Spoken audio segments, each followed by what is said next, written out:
Saudações, eu sou o Android e nesse vídeo eu vou fazer os livros de Fyodor Dostoiévski que eu tenho interesse em ler. Mas antes de irmos para o vídeo, vamos para 3 avisos rápidos. O primeiro de todos é que é baseado 100% na minha opinião. Segundo, está em ordem aleatória, ou seja, não é do que eu estou mais interessado porque eu estou menos interessado e vice-versa. Não, é 100% aleatório. E o terceiro e último aviso é que vocês vão perceber que não vai aparecer Crime e Castigo. Não porque eu não tenho interesse em ler Crime e Castigo, é porque eu já li Crime e Castigo. E não só gostei, como considero um dos melhores livros que eu já li. Então só pra me falar, cadê Crime e Castigo? Cadê Crime e Castigo?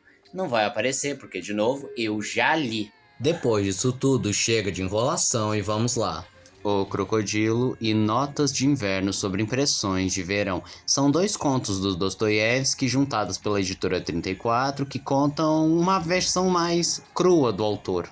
Enquanto o Crocodilo fala sobre um cara que é devorado por um crocodilo numa exposição, mas ele se mantém vivo e gera-se várias reflexões.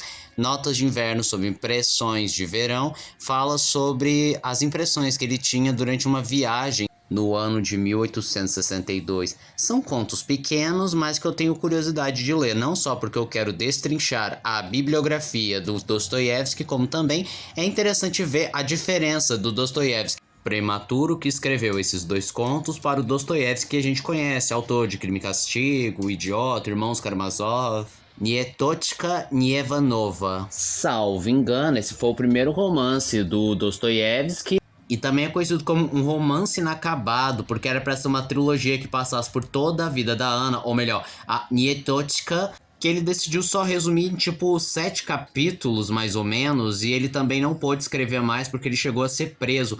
E é interessante porque é uma história que lembra vagamente o que o Dostoiévski ia ser bem conhecido, em que fala sobre relações humanas e a psique de grupos miseráveis, porque apresenta a Ana, que vive uma relação extremamente abusiva com o padrasto dela, em que ela sofre abuso psicológico, mas bizarramente ela nutre um sentimento doentio e dependente do padrasto. E talvez seja interessante ver esse que pode-se dizer que é o ponto de ruptura do Dostoiévski amador para o Dostoiévski escritor famoso que conhecemos. O Pequeno Herói. Quando você descobre que o Dostoiévski escreveu esse romance como uma forma de salvação e para não enlouquecer na época que ele foi preso, não só essa temática é interessante, como também é bem fascinante que ele recorre a momentos felizes de uma infância, um mundo fantástico, e que esse pequeno herói não passa apenas de uma fantasia de criança, e sim literalmente um pequeno herói para ele não enlouquecer. A Senhoria, ou como algumas traduções chamam, a Anfitriã,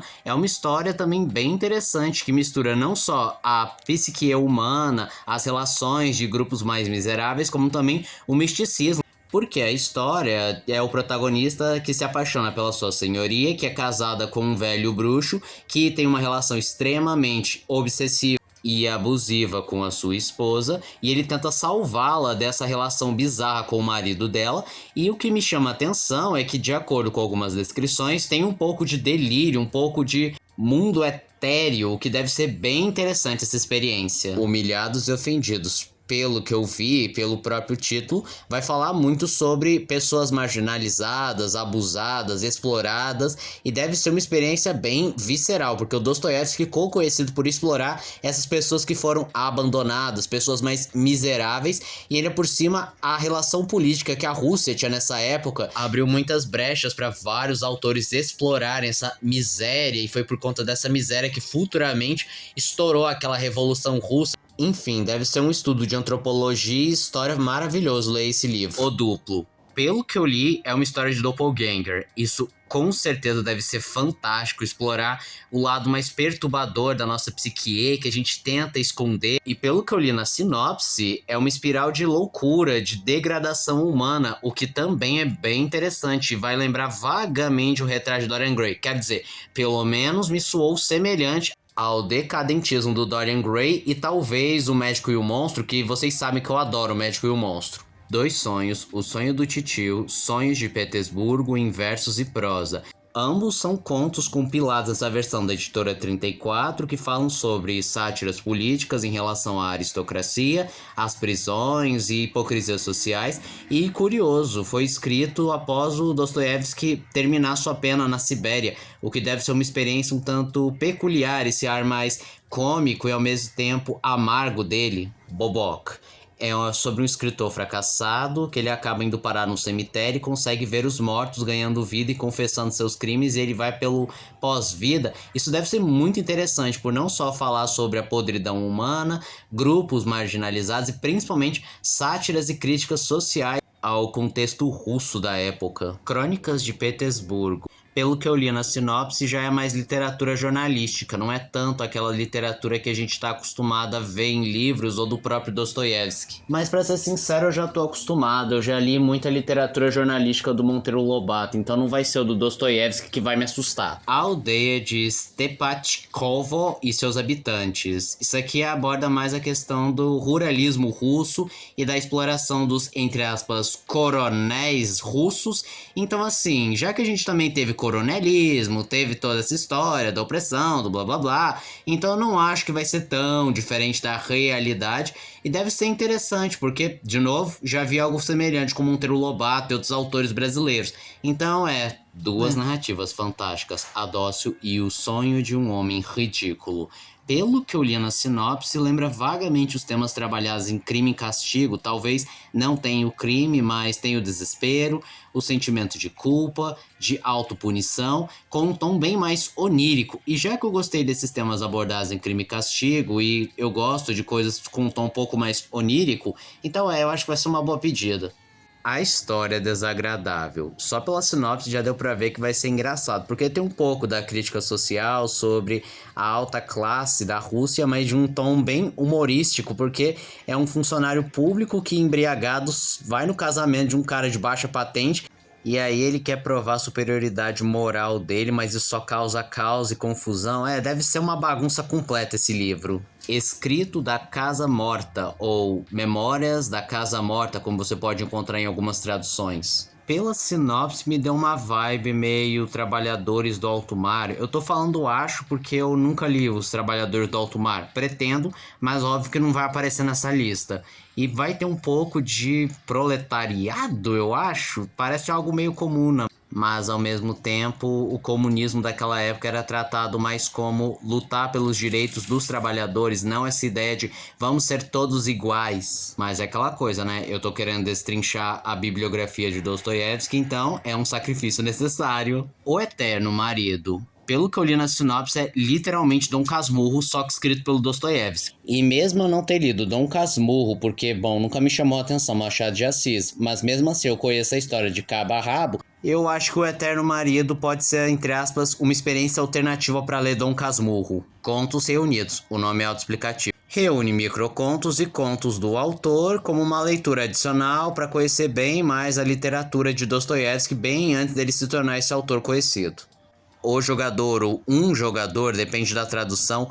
Isso me chamou bastante atenção porque é um livro que aborda o vício do Dostoiévski, porque ele tinha um vício bizarro em jogos, a um ponto que ele ficou devendo, e se não me engano ele teve que escrever esse O Jogador para pagar a dívida de jogo. E, se não me engano, enquanto ele escrevia O Jogador, ele também escrevia Crime e Castigo.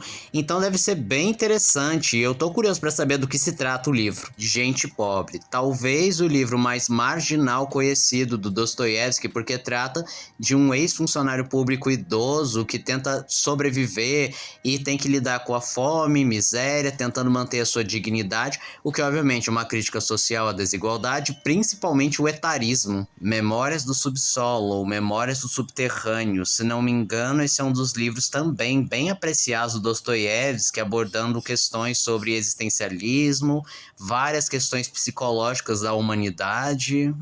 Noites Brancas, famoso livro que tem um casal que não é um casal porque não vai ficar junto no final, e tipo, eu tomei um micro spoiler dizendo que o final vai me dar raiva. Não sei por que vai me dar raiva e eu espero muito ler pra saber e sentir raiva desse final. Um adolescente ou o adolescente deve ser bem interessante, porque é uma tragédia de um filho ilegítimo que tenta encontrar o seu lugar no mundo e ao mesmo tempo ele vai construindo seu nome, vai se envolvendo em outras conspirações. Uau, deve ser uma novela super interessante.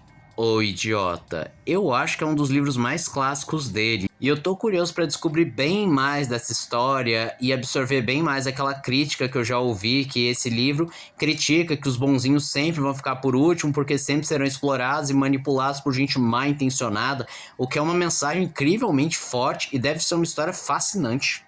Os demônios, ou as bestas, como é traduzido em alguns livros. Apesar do nome, não é sobre demônios, e sim a corrupção do sistema jurídico, o que deve ser bem interessante, tanto que muita gente fala que crime, castigo e demônios são o completo oposto, porque enquanto crime e castigo fala da corrupção e da culpa do indivíduo, em os demônios tem a culpa constitucional, ou seja, o coletivo é corrupto.